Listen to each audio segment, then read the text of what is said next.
Kirchhoff है, जिसे loop rule भी कहा जाता है। ये रूल ये इंटररिलेट करता है एक इलेक्ट्रिक सर्किट के किसी क्लोज्ड लूप में कनेक्टेड सेल्स के ईएमएफ, उसमें कनेक्टेड रेजिस्टेंसेस तथा उससे फ्लो होता हुआ करंट को। और ये इंटररिलेशन होता कैसा है? देखिए ये लॉ क्या बताता है। इट स्टेट्स दैट, अर्थात Kirchhoff's second law states that in any part of an electric circuit, यहां पर एनी पार्ट का मतलब होता है इन एनी क्लोज्ड लूप, एक क्लोज्ड लूप में the algebraic sum of EMFs, अर्थात जितने भी सेल्स जुड़े हुए हैं सारे सेल्स के ईएमएफ का टोटल, ये बराबर होता है द अलजेब्रिक सम किसका? The products of the resistances and currents, अर्थात जितने भी रेजिस्टेंसेस हैं उससे जो करंट फ्लो कर रहा, अगर आप रेजिस्टेंस और करंट को मल्टीप्लाई कर दें तो ऐसे जितने भी रेजिस्टेंसेस होंगे उतना प्रोडक्ट हमें मिलेगा। उन्हें अगर आप जोड़ दें तो जो सम आपको मिलेगा वो सम बराबर होगा ईएमएफ्स के अलजेब्रिक सम के। चलिए इस चीज को समझते हैं।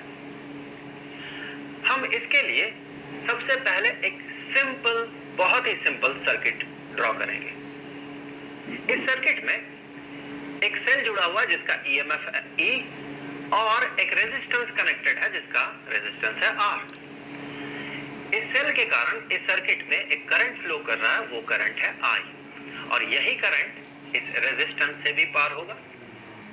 तो ऐसे स्थिति में हम ओहम्स लॉ से ये कह सकते हैं कि E is equal to I R। तो यहां पर हमने देखा ईएमएफ, जो कि यहां टोटल ईएमएफ है, ये बराबर है करंट और रेजिस्टेंस के प्रोडक्ट पे। एक दूसरा केस कंसीडर करते हैं, थोड़ा कॉम्प्लिकेटेड। इसमें दो बैटरीज जुड़े हुए हैं, एक का ईएमएफ E1, दूसरे का E2, और इस सर्किट में, इस क्लोज्ड लूप में दो रेजिस्टेंसेस हैं R2 और R1। यहां भी देखें R2 और R1 चूंकि सीरीज कॉम्बिनेशन में जुड़े हुए हैं, एक ही लूप है और कोई एक्सटर्नल वायर इसके साथ जुड़ा हुआ नहीं है, तो इस क्लोज्ड लूप में करंट फ्लो करेगा और वो करंट पूरे सर्किट में सेम होगा। तो ऐसे स्थिति में देखिए टोटल ईएमएफ इस सर्किट में क्या होगा? E1 plus E2।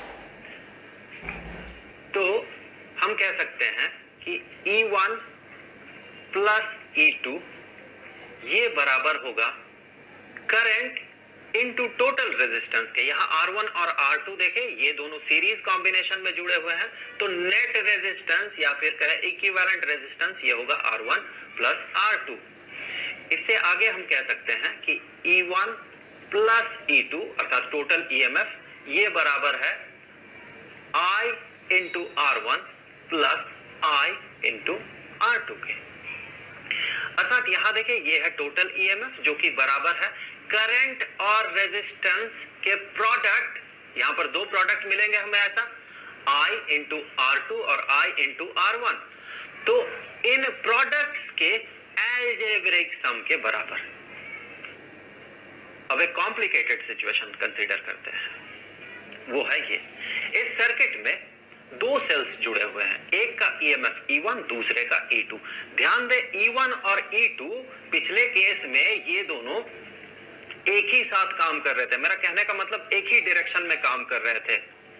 E1 ये अगर कोशिश कर रहा था करंट को इस डायरेक्शन में फ्लो करवाने का, तो E2 भी वही कोशिश कर रहा था, अर्थात ये दोनों एक साथ काम कर रहे थे, एक दूसरे के पावर को बढ़ा रहे थे। लेकिन यहां पर देखें E1 का कोशिश है करंट को इस डायरेक्शन में फ्लो करवाना और E2 कोशिश कर रहा करंट को उसके अपोजिट डायरेक्शन में फ्लो करवाना। अर्थात E1 और E2 एक दूसरे के काम को कैंसिल कर रहे हैं। सो यहां पर नेट ईएमएफ ये क्या बनना चाहिए? ये बनना चाहिए E1 माइनस E2। हम कह रहे हैं E1 माइनस E2, अर्थात हम ये कह रहे हैं कि जो नेट ईएमएफ है वो नेट ईएमएफ इस डायरेक्शन में, एंटी क्लॉकवाइज डायरेक्शन में E1 माइनस E2 है। क्योंकि अगर हम ये पता लगाएं कि एंटी क्लॉकवाइज डायरेक्शन में करंट कितना होगा, तब हम जो नेट ईएमएफ पता करेंगे वो होगा E1 माइनस E2। लेकिन अगर हम पता लगाएं कि क्लॉकवाइज डायरेक्शन में इसका इफेक्ट क्या होगा, अर्थात नेट ईएमएफ क्या होगा, तो हम कहेंगे नेट ईएमएफ होगा E2 माइनस E1। अर्थात हमें यहां पर एक कन्वेंशन फॉलो करना होगा, या तो हम क्लॉकवाइज पॉजिटिव मानेंगे या एंटी क्लॉकवाइज पॉजिटिव मानेंगे। लेकिन शुरू करने से पहले हम ये पता लगा लेते हैं कि करंट्स इस सर्किट में कैसे फ्लो कर रहे हैं। तो ये जो रेजिस्टेंस R1 है, इससे करंट फ्लो कर रहा है, फॉर एग्जांपल I1। और ये रेजिस्टेंस जो R2 है, इससे जो करंट फ्लो कर रहा है ये है I2। आप कहेंगे ऐसा कैसे, ये तो एक ही सर्किट है, एक ही क्लोज्ड लूप है, तो करंट सेम होना चाहिए। लेकिन ध्यान से देखिए, यहां बहुत सारे डॉटेड लाइंस हैं। इन डॉटेड लाइंस का मतलब ये है कि ये सर्किट सिर्फ इतना ही नहीं है, ये सर्किट आगे और भी है। फॉर एग्जांपल यहाँ सर्किट और आगे बढ़ा हुआ है और एक बैटरी इसमें इस तरह से जुड़ा हुआ है जो कि कोशिश कर रहा है करंट को इस डायरेक्शन में फ्लो करवाने का। तो हो सकता है कि करंट जो कि R1 से फ्लो कर रहा है ये I1 है, पर R2 से जो फ्लो कर रहा है वो I2 है। और उसी तरह से हम ये मानेंगे कि जो रेजिस्टेंस R3 है, इससे जो करंट फ्लो कर रहा है ये है I3। हम आर्बिट्रेरी सिचुएशन कंसीडर कर रहे हैं। ऐसा कैसे? क्योंकि यहां भी देखें डॉटेड लाइंस हैं, यहां भी हो सकता है बहुत सारे ऐसे सेल्स हैं जो कि यहां करंट को R3 से पास किया हुआ करंट को I2 से ज्यादा या कम बना दे। फॉर एग्जांपल, अगर हम यहाँ पर एक बैटरी जोड़ दें सर्किट को बढ़ाते हुए, और यहाँ पर हमने पॉजिटिव टर्मिनल को जोड़ दिया और आगे नेगेटिव टर्मिनल को जोड़ दिया, तो ये पॉजिटिव टर्मिनल ये कोशिश करेगा कुछ और करंट फ्लो करवाने का R3 से। तो ऐसे स्थिति में I3 I2 से बड़ा हो जाएगा। या फिर अगर आप सेल को उल्टा कर दें, यहाँ पर नेगेटिव टर्मिनल जोड़ दें, तो ये कोशिश करेगा करंट को ड्रॉ करने का। तो ऐसे स्थिति में I3 I2 से छोटा हो जाएगा।